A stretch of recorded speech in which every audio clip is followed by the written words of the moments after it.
Türkiyədə Azərbaycan vətəndaşları saxlanılıblar. Bu barədə Anadolu Agentliyi məlumat yayıb. Məlumata görə Çanaqqala bölgəsinin Ayvacıq rayonu akvatoriyasında qadın və uşaqlar da daxil olmaqla 31 qanunsuz miqrant saxlanılıb. Məlum olub ki, qayıqda olan şəxslər Əfqanıstan və Azərbaycan vətəndaşlarıdır. Saxlanılan şəxslər aidiyyatı üzrə müvafiq qurumlara təhvil veriliblər.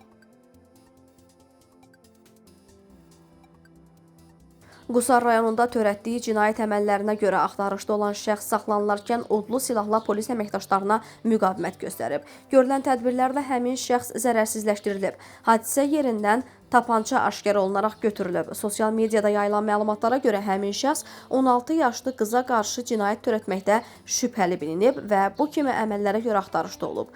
Araşdırmalar davam etdirilir.